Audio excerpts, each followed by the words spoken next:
ముఖాముఖి కార్యక్రమానికి స్వాగతం సుస్వాగతం. ఈనాటి మన ముఖాముఖి కార్యక్రమంలో జై భారత్ నేషనల్ పార్టీ అధికార ప్రతినిధి గీతా నాయుడు గారు మనతో ఉన్నారు.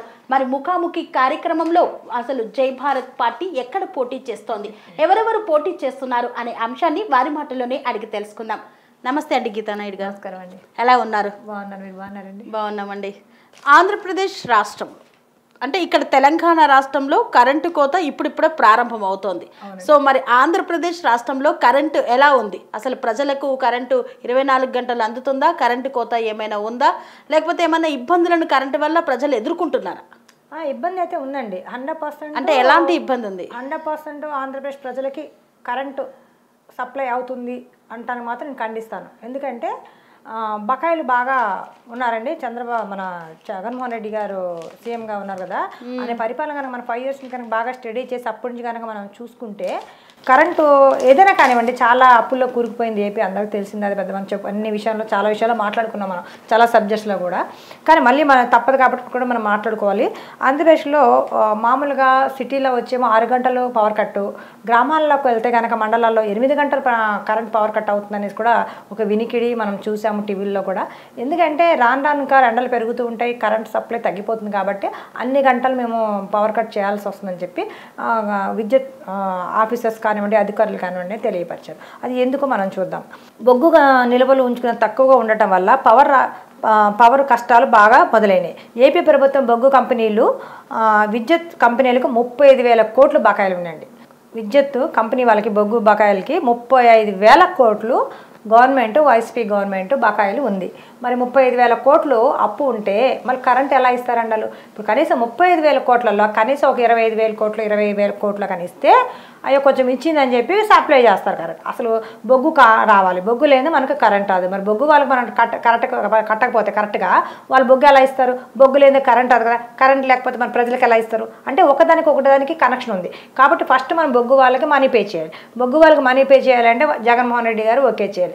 ఓకే చేయాలంటే మనీ ఉండాలి. అక్కడ మనీ లేదు. ఎప్పుడు చూసినా ఖజానా ఖాళీ అని చెప్తారు. మీకు తెలుసు, నేను చెప్పక్కర్లా.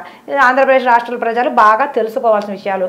ఎలక్షన్స్ వస్తున్నాయి కాబట్టి ఇవన్నీ కూడా మీరు ప్రతి విషయంలో కూడా బాగా బ్రెయిన్ పెట్టి ఆలోచించి టార్చ్ గుర్తుకి ఓటేయండి. మళ్ళీ చెప్తున్నా.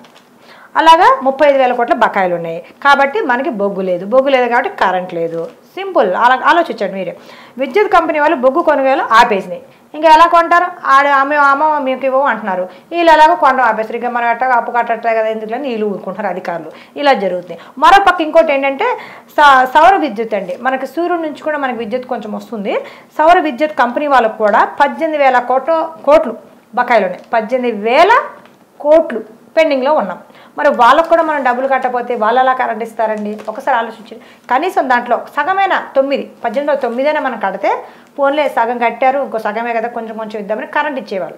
18,000 కోట్లు ఉంటే ఎలా ఇస్తారు? ఇవ్వరు కాబట్టి వాళ్ళు కూడా మేము పెట్టుబడులు సంస్థలు మాకు మూతపడిపోయినాయి అని చెప్పేస్తున్నారు. ప్రతిరోజు కూడా ఉదయం నుంచి 3-4 గంటలు లేదా 4 నుంచి 5 గంటలు కరెంటు పవర్ కట్ అవుతుందని ఇది మాత్రం తథ్యం. ఇది ప్రజలు బాగా తెలుసుకోవాలి. 8 గంటలు గ్రామాల్లో, 6 గంటలు సిటీలో అంటున్నారు. కానీ 3 నుంచి 4 గంటలు అయితే గ్యారెంటీగా ఉంటుందండి. ఇది ప్రజలందరూ తెలుసుకోండి. కంపల్సరీగా వైసీపీ గవర్నమెంట్కి, టీడీపీ కూటమికి ఓట్లు వేయబాకండి. మళ్ళీ చెప్తున్నాను, ప్రజలందరూ బాగా ఆలోచించండి. మీరందరూ బాగా చాలా తెలివిగలరు. నాయకుల కన్నా ప్రజలే చాలా తెలివిగా ఆలోచిస్తారు. డైలీ పేపర్స్ కానివ్వండి, న్యూస్ పేపర్స్ కానివ్వండి, టీవీ ఛానల్స్ కానివ్వండి, యూట్యూబ్ ఛానల్స్ కానివ్వండి, లేదా సెల్ ఫోన్లో బాగా యూజ్ చేయడంలో కానివ్వండి, చాలా సోషల్ మీడియాలో చాలా యాక్టివ్గా ఉంటారు. చాలా సంతోషం. అలాగే మీరు బ్రెయిన్ కూడా అలా యాక్టివ్ చేసి బాగా ఆలోచించి టార్చ్ గుర్తుకి మాత్రం ఓటు వేయండి. మా జడి గారిని తప్పకుండా గెలిపించాలి. అలాగే మా ప్రతి ఒక్క నియోజకవర్గంలో కూడా మా ఎమ్మెల్యేలకి ఓట్లు వేసి తప్పకుండా మీరు గెలిపించుకుంటే మీకు సమస్య అనేది లేకుండా, అసలు మీరు అడగద్దు కూడా సమస్య ఉందని, మేము తెలుసుకొని మా అంతటా మేమే మీ సమస్యను మేము పరిష్కరిస్తాము అని నేను మళ్ళీ మీకు కోరుకుంటున్నాను.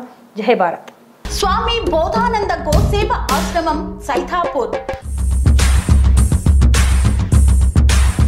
జ్యోతిష్యం, వాస్తుశాస్త్రం మన పూర్వీకులు మనకిచ్చిన వరం.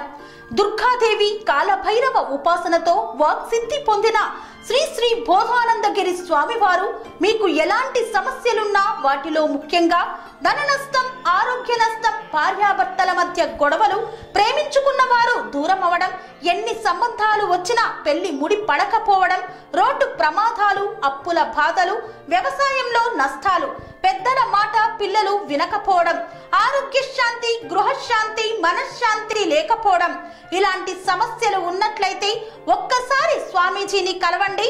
మీ సమస్యలకు తగిన పరిష్కారాన్ని పొందండి.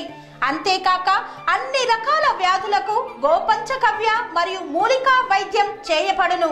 నమ్మకంతో రండి, ఆయురారోగ్యాలతో వర్ధిల్లండి. మా అడ్రస్ స్వామి బోధానంద గోసేవ ఆశ్రమం, సైదాపూర్, వీరభద్రస్వామి గుడి దగ్గర, యాదగిరిగుట్ట. సంప్రదించవలసిన నెంబర్ 9849213754 మరియు 9618034138.